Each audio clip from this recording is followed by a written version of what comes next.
आज के वीडियो में हम लोग देखने वाले हैं मनोज, जो कि एक इंडिविजुअल है और उसने एक प्रोप्राइटरशिप फर्म ओपन की है, मनोज एंड कंपनी। फ्रेंड्स, अगर जीएसटी रजिस्ट्रेशन लेना है तो जो मनोज का पैन नंबर है, उस पैन नंबर के through he Manoj and company sole proprietorship के जीएसटी नंबर के लिए अप्लाई किया जा सकता है। मनोज का ही आधार कार्ड, पैन कार्ड और अगर ऑफिस एड्रेस अलग है तो वो डॉक्यूमेंट के थ्रू सोल प्रोप्राइटरशिप के लिए अप्लाई किया जा सकता है for GST registration. Individual Manoj का सेविंग अकाउंट हो सकता है, वेयर एज सोल प्रोप्राइटरशिप के लिए फर्म के लिए करंट अकाउंट ओपन करना पड़ेगा। एमएसएमई जो है वो सोल प्रोप्राइटरशिप फर्म का मिलेगा, पीटीईसी फर्म का मिलेगा।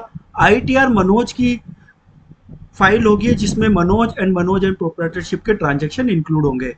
टीडीएस अगर डिडक्ट हो रहा है तो 10 नंबर के लिए अप्लाई करना पड़ेगा। अब आते हैं हम हमारे एग्जाम्पल के ऊपर। मनोज ने अपनी इंडिविजुअल कैपेसिटी में 5 लाख रुपए की सर्विसेज दी, जबकि उसकी फर्म जो है वो गुड्स में ट्रांजैक्शन करती है जिसका अमाउंट 12 लाख रुपए है। सोल प्रोप्राइटरशिप के लिए जीएसटी रजिस्ट्रेशन लिया हुआ है। अब जो ये इंडिविजुअल कैपेसिटी में मनोज ने 5 लाख रुपए की सर्विस दी, क्या इस पे जीएसटी एप्लीकेबल होगा? जो इनवॉइस इशू हुई है वो ओनली मनोज के नाम से इशू हुई है, whereas Manoj and company के नाम से इशू नहीं हुई है। फ्रेंड्स, मेरे अकॉर्डिंगली, क्योंकि ये ग्रे एरिया है इसलिए मैं अपना हम्बल ओपिनियन देना चाहता हूँ। यहाँ पे ये 5 लाख रुपए पे जीएसटी एप्लीकेबल नहीं होगा जो मनोज अपने इंडिविजुअल कैपेसिटी में इनवॉइस इशू कर रहा है, क्योंकि यहाँ पर फर्म का टर्नओवर 12 लाख रुपए और फर्म जीएसटी में रजिस्टर है, इसलिए फर्म जो भी इनवॉइस इशू कर रही है उस पर जीएसटी कलेक्ट होगा और पे होगा, वेरेज इस 5 लाख रुपए पे जीएसटी कलेक्ट नहीं होगा।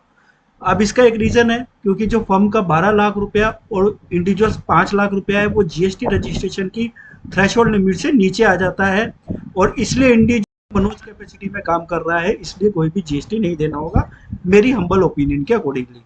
अगर फर्म का यहाँ पर जो टर्नओवर 18 लाख रुपए है, फिर इस केस में 5 लाख रुपए पे जीएसटी एप्लीकेबल हो जाएगा, क्योंकि अब ये थ्रेशोल्ड लिमिट से ऊपर चला गया है। तो 5 लाख रुपए पे जीएसटी एप्लीकेबल होगा, मनोज इनवॉइस इशू करेगा और जीएसटी चार्ज करेगा और उसको जीएसटी रिटर्न में दिखाएगा।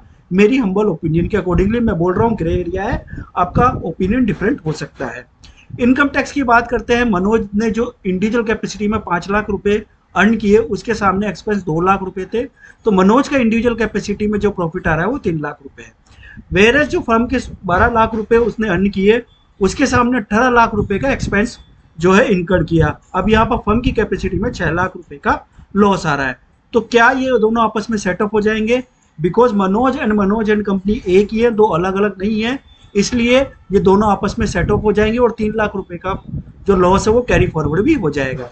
टीडीएस लाइबिलिटी की बात आती है। फ्रेंड्स, ध्यान रखिए, इंडिविजुअल कैपेसिटी में एक फर्म अगर सोल प्रोप्राइटरशिप ओपन हो रही है तो टीडीएस की लाइबिलिटी तभी आती है जब अगर आप गुड्स में सप्लाई कर रहे हैं, तो उस केस में आपका जो है 1 लाख रुपए, 1 करोड़ रुपए प्रीवियस ईयर में टर्नओवर ज़्यादा होगा, या अगर प्रोफेशन है तो 50 लाख रुपए से ज़्यादा होगा, तभी टीडीएस एप्लीकेबल होगा। लेकिन कुछ प्रोविजन ऐसे हैं जिसमें से एक अगर मैं बात करूं तो एक अगर मैं बात करूं जिसमें एक प्रोविजन है,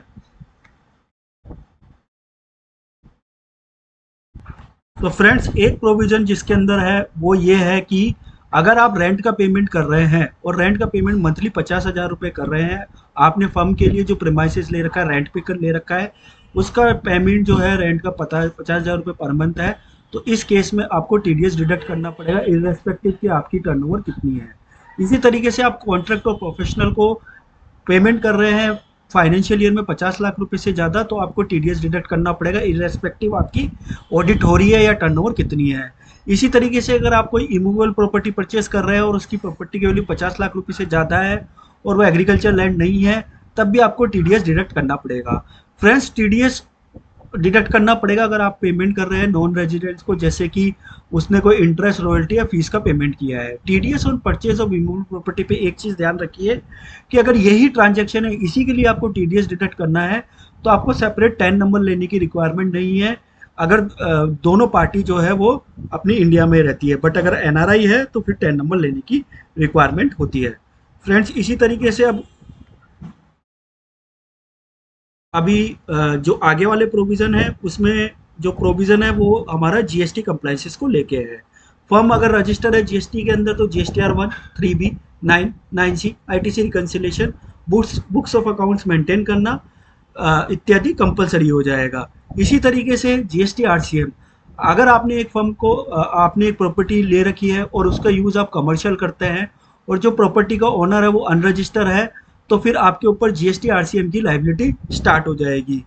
ईएसआई कब एप्लीकेबल होगा? जब आप फर्म चला रहे हैं, चाहे सोल प्रोप्राइटरशिप ही हो, आपने एम्प्लॉय कर रखे हैं 10 और मोर से ज़्यादा, और उनमें जो अर्निंग है ग्रोस सैलरी की वो 21,000 और लेस देन है, तो ईएसआई के लिए एलिजिबल हो जाएंगे। इसी तरीके से पीएफ की बात करें तो अगर एस्टेब्लिशमेंट 20 और मोर है और उस केस में जो 15,000 से लेस सैलरी है उनके लिए आपका पीएफ जो है मैंडेटरी हो जाएगा।